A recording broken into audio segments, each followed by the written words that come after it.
So that was an Yo. interesting interview, huh? Yeah, that was pretty awesome. I had a pretty good time with that one. I'm Yeah, we've really into been that kind of stuff. we've been planning that one for a while. To our listeners, we Yeah. About a month, right?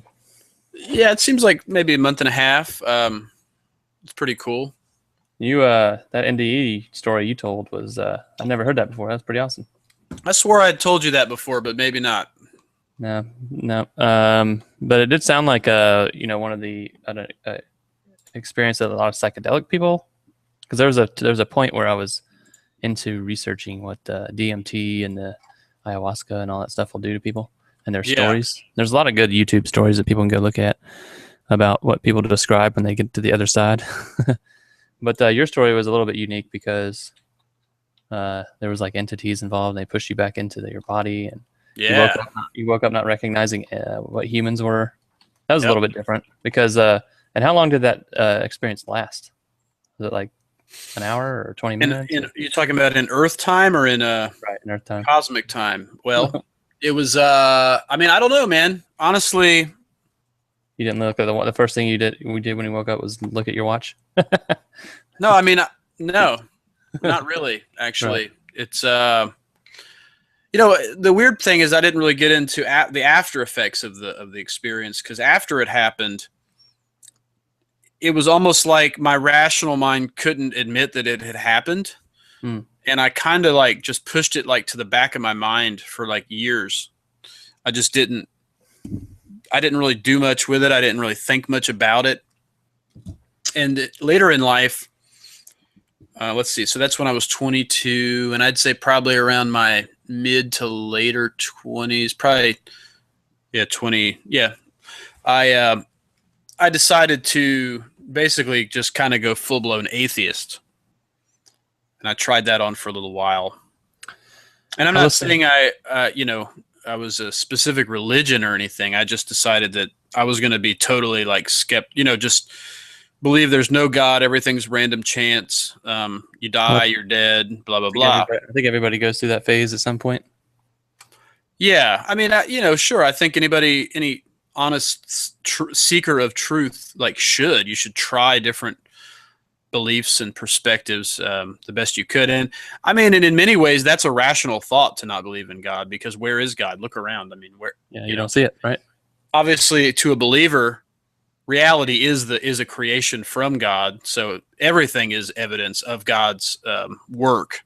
But you can't see the being itself. And a lot of people are taught about God when they're younger in very specific ways. So the word God really Hmm. kind of just paints a picture in their head that they're opposed to. They've rejected it.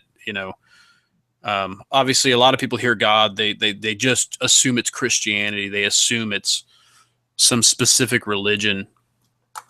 But really, the God I was rejecting, of course, was the God of Christianity, but also the God of anything, the God of just the possibility of a creator being, or I don't even like to use the word being because that creates like a kind of implies like a tangible thing.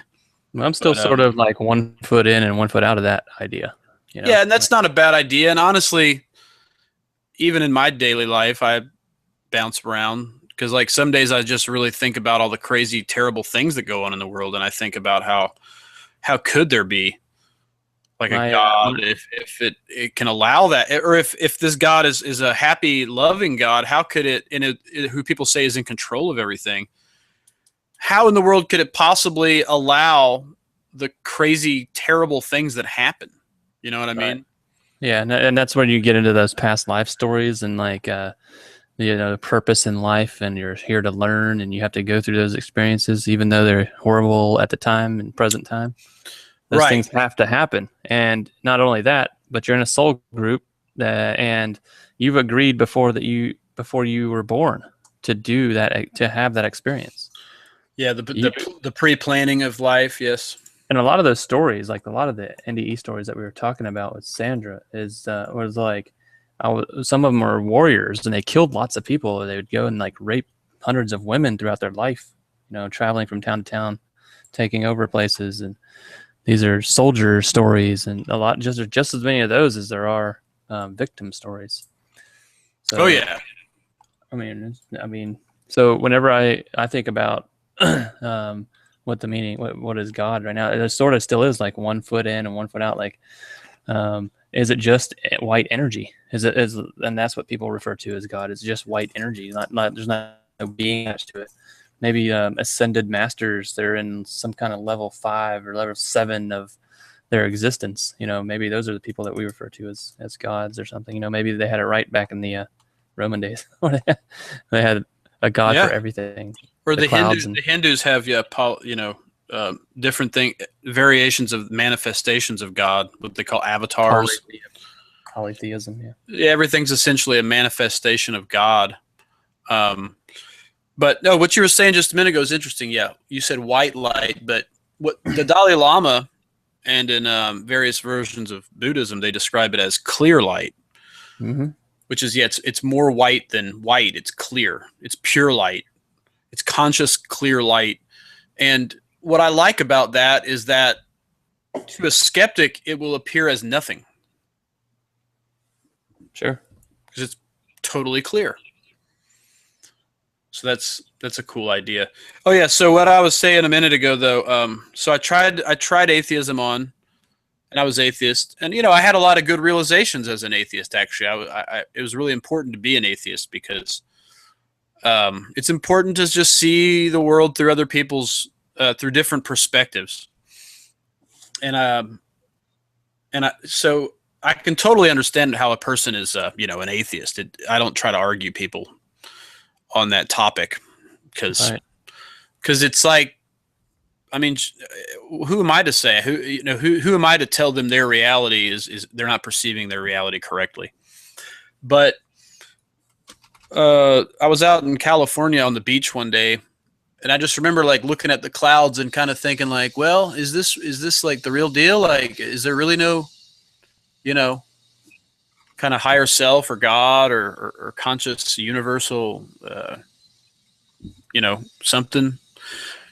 And like, dude, it was crazy. Like I had this like flash of light, like zip through my face. It kind of like went through my mind, and it knocked me down onto the sand. Huh. I would like to consider it like I was essentially bitch slapped by God. You know what I mean? Yeah, sure. Like you try to tell somebody like, oh, you ain't nothing, and they just bitch slap you. They're like, you don't talk about me like that. It was kind of like that. It was weird. So ever since that day, I haven't turned back to the Christianity, but I have been aware of some type of some kind of grand plan or it sounds like you've had a couple of some sort. Sounds like you've had a couple of good experiences. I've had, how she was talking about how you would sense the phone was about to ring or someone was about to call you. Yeah. There's been some experiences recently where me and a couple of my kids or wife would have, I'd think about her and the phone would ring, and it would be her, or be talking about one of our kids and then they'd FaceTime us. But I listened to Star Talk today, Star Talk podcast with Neil deGrasse Tyson. Yes, and he had Richard Dawkins, the famous atheist. Oh yeah. They also had a Catholic priest, I think. Yeah, he was a Catholic priest. But they had them separated. So they interviewed Richard Dawkins like in an office, and they had this other guy like commenting on what Richard Dawkins was saying. And both of those ideas I kind of don't subscribe to anymore. I'm not really I don't think I ever was really atheist, but more agnostic, like didn't care, right? Just like we are what we are, we're being what we're being. Right. Here we are. I don't really know what exists, and neither does anybody else. So I was one of those for a little while because of the past lives that I went through, like the experiences with past lives and like all the stories and stuff. And I thought, man, I'm not really a fan of religion or Catholicism or Buddhism or anything like that, because people were getting regressed into past lives, they would just have this like gray waiting area, but they have they have their normal NDE experiences and continue on in the afterlife, but it wasn't anything grand like pearly gates and Jesus, and although there are a couple of those stories out there, but you don't hear them that much, You don't. No, compared to, and she was mentioning a really famous NDE guy named Raymond Moody. He has like thousands and thousands of NDE experiences, and certain points inside those NDEs that they measured, and like it was something like 5% of them were God experiences, and less than 1% of them were hell experiences, and all the rest were almost the same. They had they hovered above their body for a little bit, realized they were going to die, went to the light, were told they needed to come back after a certain amount of time, and maybe they had a life review, and then they came back into their body and experienced all the pain again. It's basically the quick story of how those NDEs work. But so when you start hearing about that kind of stuff and all the thousands and thousands of people who have reported that back, then you start like coming back into spiritualism and start thinking about these things again. You get out of that agnostic kind of mind where you just want to live life and maybe focus on meditation or exercise or some other stuff that you can't really get into. Well, agnostic doesn't really mean you don't care. It means it means you're willing to admit that you don't know. Yes. Well, that's basically what I was saying. Yeah. Which is kind of, I'm kind of like that. I'm kind of willing to admit that I don't know. I'm willing. I kind of prefer a mystery over a knowledge of the truth in a sense. I kind of like to just wait patiently for the plot to unravel. You know what I mean? Sure. But but if I tried to speed it up, then that would of course be part of the plot. So whatever I do is essentially part of what was supposed to happen anyway. So might as well just not stress myself out. Yeah, sure. But continuing the the purpose of trying to figure it out. I don't know if some people are just like, I'm too lazy to figure it out. I don't want to. And other people, that's their entire life's purpose is trying to figure out what it is. Some people just aren't interested. It's just not exciting. It's not interesting. It's boring. It's weird though because or it just doesn't make sense. I guess too. Where are we? What are we? Because you don't remember how you got here, and you just kind of wake up one day and you're here, and you can't think. You can't logically think past like maybe most people, 2 or 3 years old. You can't think past what happened before that. Mm-hmm. With your right brain, anyway. Sure. Have you seen the movie Dark City? I've heard of it. Yeah, it's really cool. I don't want to ruin it for our listeners, though, but everybody watch the movie Dark City. What's the basis of it? Well, I can't really tell the basis without ruining it, unfortunately, but it kind of... What genre is it listed in? I'd say it's kind of in a sci-fi dystopian. Okay. But, yeah, I guess almost like, sci-fi-ish. It's pretty cool. All right, I'll check that out. Put that in the description down below. Dark City. There's a lot of movies. The Matrix, of course. Yeah, that's a big one. Some people, some of these millennials, they were born when that was made.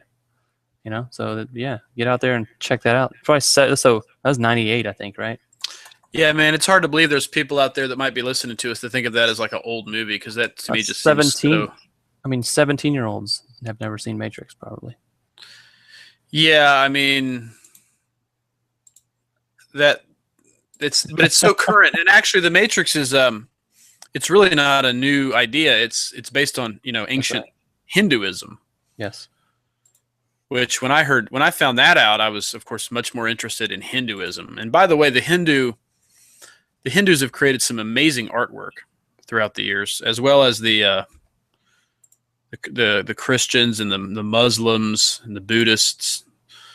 Has inspired some amazing, almost I guess it's like visionary artwork. I'm posting some of it in our Facebook.com/QTheA podcast photo gallery here called We Don't Die.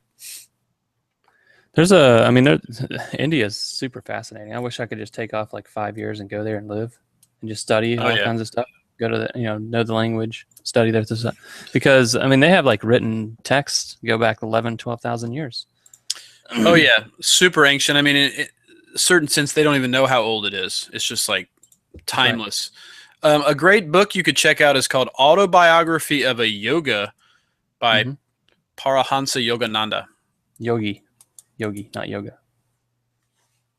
Oh, I think I've heard. oh, yogi. Yeah. Sorry, I'm sorry. Autobiography of a Yogi. It's in the list of the top like 100 spiritual texts of all time. Right. Yeah. Which I read it. It was really good. I read the audiobook, which was read by Ben Kingsley, the famous actor. But he started a church called the Fellowship of Self. Hold on, Fellowship of Self Realization, I think. Fellowship of. No, that's not the name. No. Hold on, you're gonna have to edit this out, I guess. Well, a lot of the the Tibetan Book of the Dead's a really good one. I've said that on the air before. Yeah. I really liked that. I got through about 75% of it before I had to return it to the library. So I think I'm going to buy that book. Maybe I think there probably is an audio version of that. There's got to be. I have it. Do you? Yeah, I haven't bothered to start it yet, but yeah, I have it. It's the 3 discs. I might have to get that from you then. Yeah, so it's called the Self-Realization Fellowship. I had it backwards. Oh, gotcha. And, I've been to a few services there. It's really cool.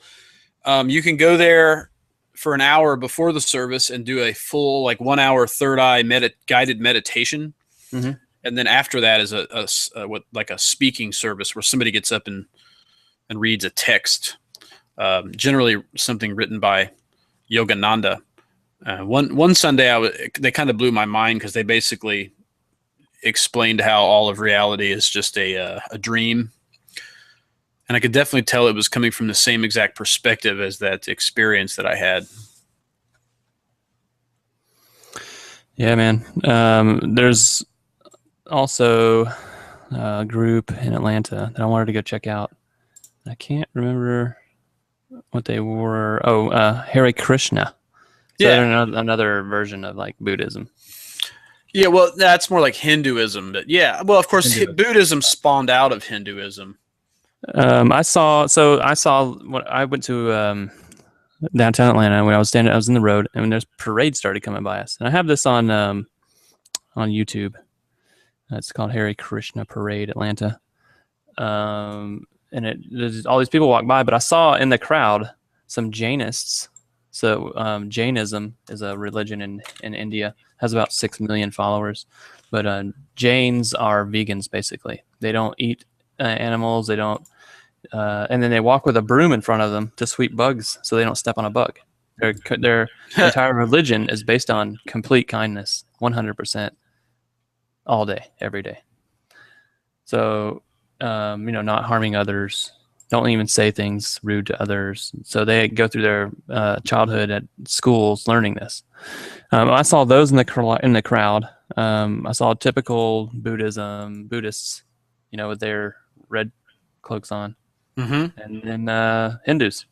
So I'm wondering, there's a lot of and as a matter of fact, when I got home, I looked that up, and there was a church that had a live broadcast feed, which was pretty neat, and it was in Atlanta. Yeah.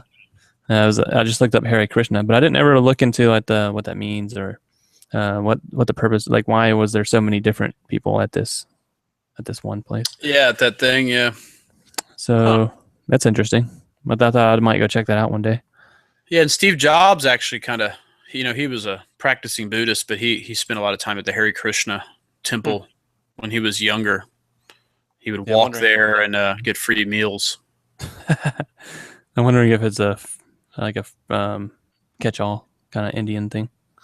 I don't know. It's a modern Hindu movement, is what it is. Because I have a copy of the Bhagavad Gita, and it was given to my wife by the Hare Krishnas at her college. But I had also been given a copy myself by another Hare Krishna who pointed me out of the.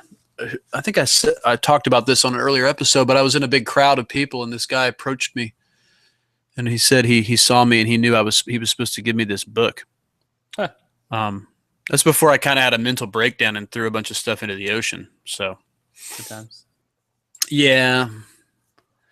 Well, we're gonna have to go check that out. Maybe we'll go to both of those places. I'd like to. I got a friend that is into that stuff too. So maybe we'll invite them. Hey, yeah. There's a really cool temple out in Lilburn, and also off like East Ponce de Leon. Yeah, there's a big one in Tucker. There's one. Oh man, where is that one? I can't remember where the big one is. I saw maybe Dunwoody or. Oh, it's up at it's like 85 in Pleasant Hill here in Atlanta. It's, No, you're probably talking about the one in Lilburn. No, Lilburn's like state Stone Mountain area, right? No, it's north of there. I think if you go up 85, you take a right off one of the exits. Yeah, this one's And left. it's just up there on. Oh, it's left. Yeah, I think it's Huh. Dunwoody. 85 Oh, there's Dunwoody. quite a few around. Anyway, we're just totally confusing our watching listeners right now. We should probably just edit this whole part out. This is kind of pointless. I probably will. So what I wanted to, there was a lot of questions that I never got to with Sandra, but there was one thing I really wanted to talk about, and that was premonitions and remote viewing, her mediumship classes. So she kind of touched on their mediumship, and she had a story of the afterlife where she went to a seminar and it went through all the rigmarole of the teacher telling them what they should need to do to contact the afterlife, and their first exercise was sit across from their partner in 2 chairs. So they sit, they look each other in the eye, and Sandra closes her eyes and they say, okay, tell the person across from you what you see. And she described this person's family member to the T and a message for that person. And when she opened it, she thought it was her imagination. And when she opened her eyes, the person was like sobbing. Because it was 100% accurate. There wasn't one thing wrong. And I thought that was pretty neat. But then she goes on to say that she's like, 40% right. And a lot of times it is her imagination. And that one time just kind of proved to her that it really does exist. Like there's some kind of conscious communication that can happen. Yeah, the imagination's powerful. Yeah, man. Some would say everything is imagination, that we're just creating everything constantly. Sure. With our minds. Yeah, it's intention. Manifested thoughts. Or it was manifested before we got here. What about that? Yeah, if time exists, yes. There might be some kind of agreed to creator that we all created together, and now we're here experiencing a life so that we can go back and experience love and then come back here. And Alan Watts says that we are not ourselves, that what we are is an aperture through which the universe can become aware of itself. Huh. That's pretty deep. Yeah. Holy crap. Really deep. So let's see. I guess we should talk about some of the other stuff we were talking about off air. But I didn't get to the point I was trying to get to. Yeah. Okay. So one thing I wanted to say. So anyway, she did remote viewing. She had this story in her book, and I've heard her read it on another interview, so I think it's probably okay that we read it here.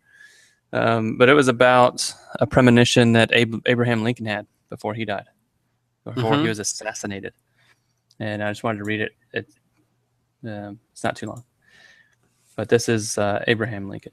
About 10 days ago, I retired very late. I had been up waiting for important dispatches from the front. I could not have been long in bed when I fell into a slumber, for I was weary. I soon began to dream. There seemed to be a death-like stillness about me. Then I heard subdued sobs, as if a number of people were weeping. I thought I left my bed and wandered downstairs. There the silence was broken by the same pitiful sobbing, but the mourners were invisible. I went from room to room. No living person was in sight, but the same mournful sounds of distress met me as I passed along. It was light in all the rooms. Every object was familiar to me. But where were all the people with the grieving, as if their hearts would break? I was puzzled and alarmed. What could the meaning be of all this? Determined to find the cause of a state of things so mysterious and so shocking, I kept on until I arrived at the east room, which I entered. There I met with a sickening surprise. Before me was a catafalque on which rested a corpse wrapped in funeral vestments. Around it were stationed soldiers who were acting as guards, and there was a throng of people. some gazing mournfully upon the corpse, whose face was covered, others weeping pitifully. Who is dead in the White House? I demanded of one of the soldiers. The president, was his answer. He was killed by an assassin. Then came a loud burst of grief from the crowd, which awoke me from my dream. Abraham Lincoln. Huh. And from what I understand, that was just a couple months or weeks before. And also on the day he died, he had written in a journal about some possible premonition. That's pretty crazy. That's like... Yeah, I think I'd heard that before. Yeah. Yeah, it's interesting. I think I'd heard Abraham Lincoln did have a premonition, but I never heard the story. So that was pretty awesome. And that, he wrote that down in a journal after he had the dream, which not a lot of people do in these days. A lot of people used to journal back in the day. Yeah, journaling's important. I've done it, but I certainly have been lazy about it. I mean, if I found a journal, yeah, because I mean, we got computers and we got all these fun toys and stuff. Why do we want to sit down and write a freaking journl of the day that we just had? We're so supposed boring, to remember. right? We have cameras, and if we want to go back in time, we'll just look at the pictures. But yeah, no, I'd love to journal, because if you could imagine like finding a journal of your great grandfather or something from like 1908 of like his entire life, like I'd read the whole thing. Oh yeah, why not? Right? It's like absolute personal account of Let's go check it out. how people met, how things happened, who knew who, all the complex relationships. That'd be cool, man. Oh yeah, you might see some weird, strange patterns for your own life. You're like, Sure. whoa, that's weird. That's the same thing that happened to me. Like for instance, my father married his first wife, got divorced, and then married a woman 9 years younger than him who he had children with. And that's exactly my story. Yeah. It's kind of weird. So, I mean, you could say that's coincidence, but it's still kind of interesting. yeah. I mean, just the genealogy in your own family. If you start looking back and all the lifetimes you can live just through your own family. And The figuring out. ancestors. Yeah. Some people say that memories and things that you like hypnotize into past lives are just lives of your previous family. So if you know your previous family's history, then you can pretty much rule that out or rule it in. Or they also say that it's part of the Akashic record. Whenever you get hypnotized and you live this past life, well, it's just energy of someone else's past life, that happened. And it's just time replaying itself in your brain. Yeah, the collective subconscious. Mm-hmm. Yeah. So those ideas. Basically. What were you going to say, though, before I had to do that, Abe Lincoln? We were going to talk about... I was just going to say, we were talking about just whatever happened this week in 2015. Yeah, that's the week of the lion killing. Cecil the lion was shot by a hunter. Yes, everyone's going nuts. I almost half expected, some crazy thing to happen like that, and because in Africa, like, there's just hundreds and hundreds of reserves where people go to kill animals, like kill all the nice animals, all the Sumba animals that we love and so dearly. Yeah, and those fake hunting expeditions where they're like actually in a big cave or in a big fenced-in area, mm-hmm. and these white Americans like to go over there and feel real good about themselves, so they feel like they hunted something, and they didn't. But Europeans and Australians, they do too. Yeah, which is similar. But from what I read, the Cecil the lion in Zimbabwe is essentially the same as like a bald eagle is in the United States. Wow. It's like a symbol of their country. But even more specific, because like this was a specific lion named Cecil that I guess had been tagged and was not supposed to be killed, of course. I don't really know the story too much. I mean, I'm not really that interested in the specific details of it. But what's interesting is it's brought up some real interesting discussions about, like, is it right or wrong to basically to kill an animal? Is it worse than killing a human? because you also have this story going on right now about Planned Parenthood has been harvesting and selling the baby parts of aborted babies. So there's a lot of people debating over which of those two things is worse. All right. People are upset because the lion is getting more media attention than the aborted baby, Well, organ harvesting. In Europe, it's not such a big deal. So in Europe, it's not Planned Parenthood in Europe, but they when an aborted baby gets taken, they put it in a energy generating fire so that it'll heat and cool buildings. Weird. In London. Yeah, so weird. Like, who thought that up? Hey, I got an idea. Good source of fuel. Yeah, that's exactly what it is. It's like they just burn the bodies, and it creates energy somehow. You can look that story up. I heard that on a radio show, and I was like, whatever. That's got to be some one of those ridiculous stories that turn out to be half truths. But no. And it's kind of not even unwell known in Europe that they do that. Another interesting thing is that a lot of these people who are, so-called pro-life, who are so opposed to these aborted babies having their organs harvested, you better believe if they had their own child who needed an organ, I don't think they're going to turn down one of those aborted baby organs. Like a lung or something. Well, I don't think organs come from aborted babies, but or whatever it is, the body part. You know what I mean? They're not going to turn that down at all. No. In a sense, they'd probably be very thankful that it's available and that this system is in place.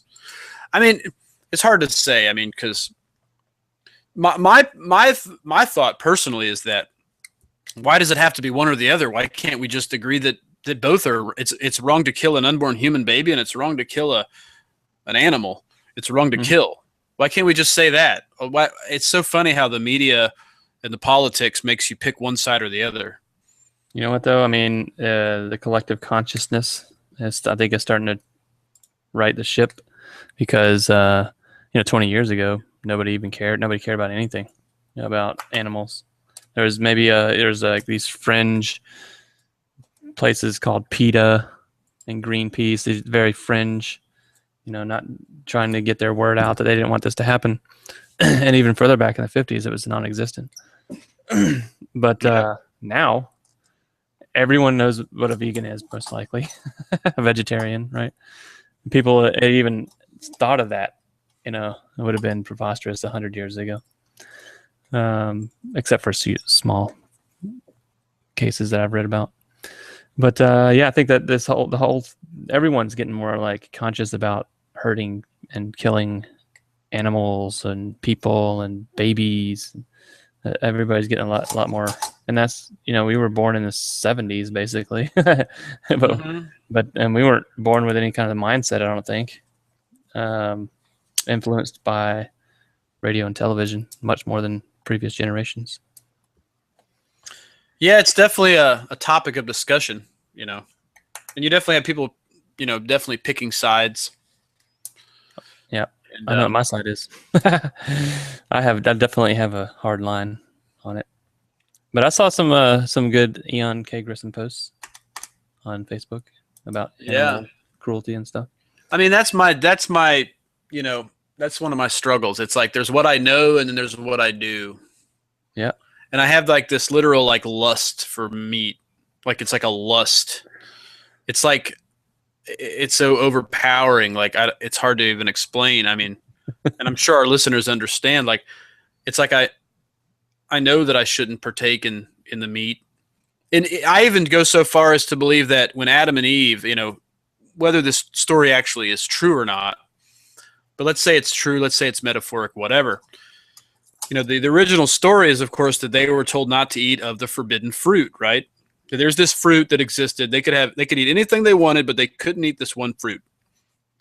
And it also specifies, I'm talking about the book of Genesis, that there was no, like even the animals were vegetarian. Mm-hmm. There was no eating of meat before Adam and Eve had eaten of the fruit, and they were told, do not eat this one fruit, period. So they went and they ate the fruit, and then of course everything fell apart. They got banished out of the Garden of Eden, and they began to eat meat, and as well as the animals began to eat each other. And I believe that that fruit that they were not supposed to eat was meat. It polluted their consciousness. It polluted their bodies. It's a descent into sin, basically. And if you want yeah, and it created a lust of the flesh. It created within them. And if you want to absolve yourself from sin, then don't eat meat. And I feel like you hit another plane of existence when you don't eat meat or dairy. I hate. Actually, I would way before I'd tell anybody to stop eating meat, I'd tell them to stop dairy. That's just unbelievably evil to the human body. Yeah, it's really kind of disgusting if you think about it. I mean, you just kind of wake up and think, like, what am I doing? Like, would you wake up in the morning and go suck on a cow's nipple? Of course you wouldn't. That's weird. That's just weird. I mean, that's like bestiality almost. What are you, a baby calf? What are you drinking this cow's milk for? What's also interesting is, like I was saying, it's a lust of the flesh, and we are currently wrapped in the flesh. We're in a fleshy reality. And when I explained my story of going through space and hitting that boundary of flesh, I think that's what happened. I punctured out of the flesh reality. Sure. I guess. Well, I agree. I mean, all I can say is, yeah, you're probably right. Yeah, it's really weird, man. Anyway, back to the Bible thing. There's a number of authors out there that have proven, that a lot of people say that the Bible tells us that we should eat meat, and there's a lot of people out there that go, wait. I don't think so. I think they tell us not to eat meat. And there's a really good one that I read that was called Health According to the Scriptures by an author named Paul Neeson. Mm-hmm. And I read that one online somehow. I can't remember if it was like a free trial or free, maybe it was just a few chapters. That's probably what it was. And I read through that and I just went, okay, well, that's how it's supposed to be. He made like all the points contradictory to most people's coming, like you said, it's this fruit that they're not supposed to eat. Everything descends into sin, and to raise ourselves back out of that, we should probably stop eating animals, and you'll actually get a benefit from stopping it. You'll feel a lot healthier. You'll live a little bit longer. You get a little bit more connected. Your brain works better. And I told the experience that I had on a previous podcast, but where I felt like I was part of the entire universe after about 21 days of fasting. And there's a part in his book where he says everyone used to do 40-day fasts so they could get closer to God. Nobody does that anymore. And that's not even taught in Catholicism or baptism or anything like that. That's clearly in the Bible to fast for 40 days, and no one does that. So when people tell me that they're supposed to eat meat from the Bible, I'll say, well, have you fasted this year? Because you're supposed to fast for 40 days, according to every Bible I've ever seen. There's a lot of interpretation in that, because there's a lot of things that are in the Bible, and then there's other things later. And of course, people always argue there are no contradictions in the Bible, but of course there are later parts in the Bible that basically say the opposite. So people say, well, there's like a timeline here, like these things were in place and then they were changed. Because Jesus was quoted as saying, and then of course there's people that say, well, there actually never was a Jesus, that it was like a compilation of different people. Sure. That it was a manufactured teacher. But let's just say there was a guy named Jesus, that he basically said it's less important what goes in your mouth, it's more important what comes out of your mouth. Jesus, of course, he would eat fish. He fed people fish. There are some people who believe that if you're going to eat meat, that fish is your best bet. They feel that maybe fish are, I don't know, less conscious or less. They're not mammalian, so there's some, and they're healthier. Their meat is healthier, assuming it's not polluted with, mercury or whatever. But there. Okay, so a lot of Christians get hung up on the verse that talks about. It says that animals are under our domain, and they just take that as it's saying that they're okay to kill and eat, but it doesn't say that. It says they're under your domain, which to me says they're under your. They are. You're responsible for their destiny. That you get to decide what happens to them. Almost like God's not watching out for them. It's up to us to be responsible for the well-being of the animals. So we can decide if we want to murder and eat them, or we can decide to let them live. Hmm. And I actually know a lot of Christians who do interpret it that way. A lot of the Seventh-day Adventists are vegetarian. Sure. And it's very similar to a lot of Buddhists. And they're vegetarian for the same reason that a lot of the Eastern religions, Buddhism, Hinduism, and such. You'll find a lot of the American Buddhists or meditators, people like that, are all vegetarians. It's almost an entire community.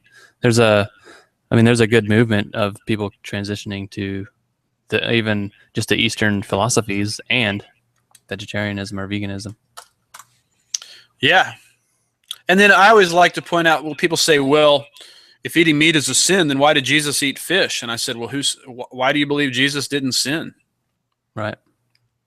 Or why do you believe in sin is another question. Well, yeah, and that's the thing. Why, if you sin once, eating deer meat, why continue that? Recognize that's a sin and stop continuing it. Well, and that's my problem, is because I have that realization, but yet I still just keep indulging in. It's like I have like two people living within me. You know what I mean? Yeah. Let me ask you this, because I went through the same thing. 2007, 2008. I'm like, I'm never giving up meat. This whole idea came across, and it's like, how do you even survive without it? But, you start to realize all these truths. Like, you don't walk into a store and pick up, the slices of turkey and just open the package and dig into it. You put it in bread, you put tomatoes and lettuce, and you have this big hamburger or a turkey burger or sandwich or whatever you want to call it.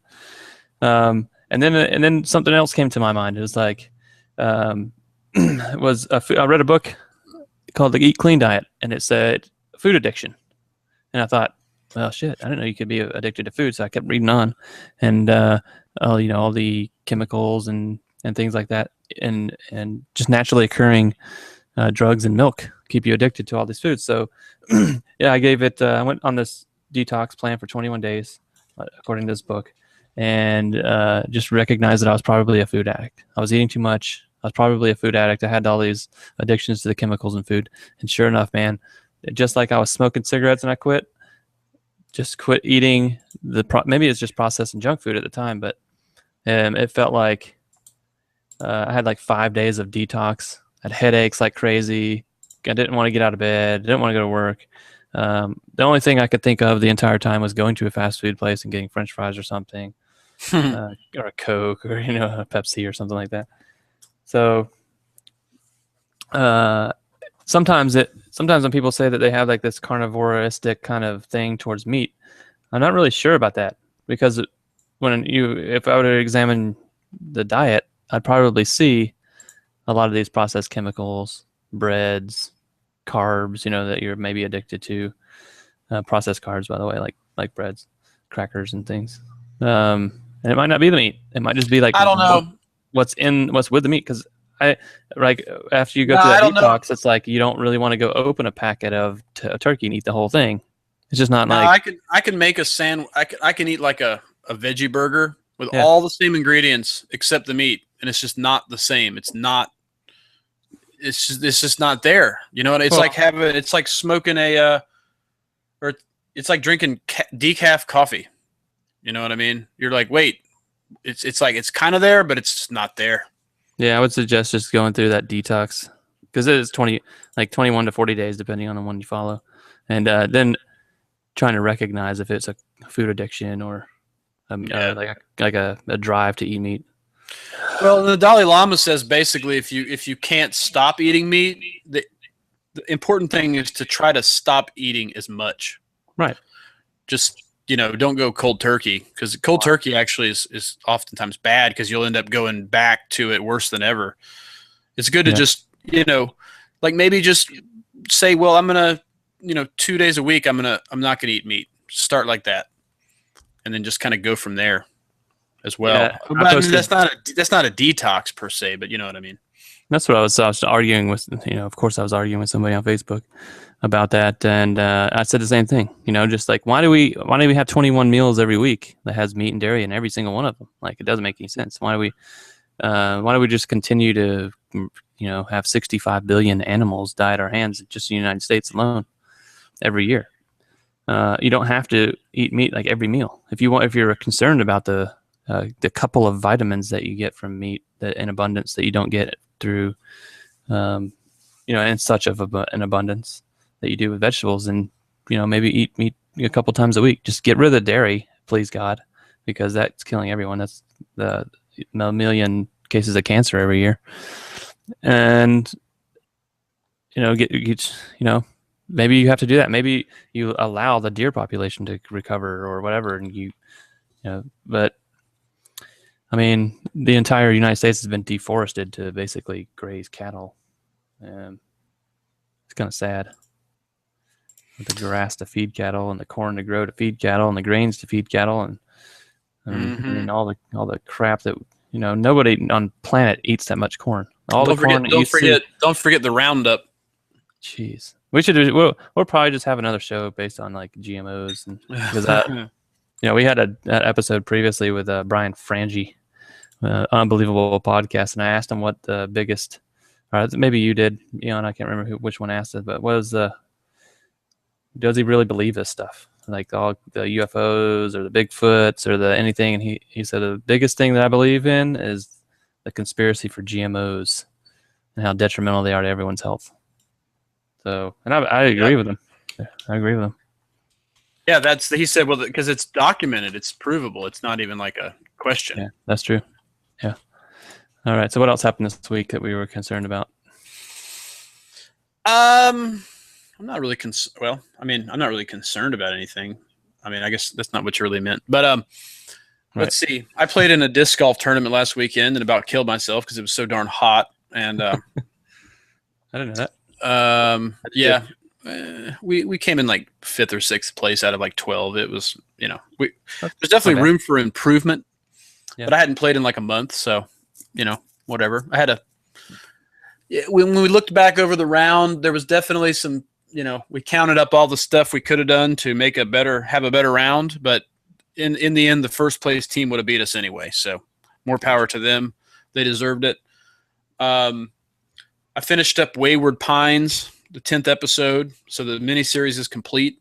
And I heard that that's not coming back. No, it's just a one season miniseries, which is good. I like that.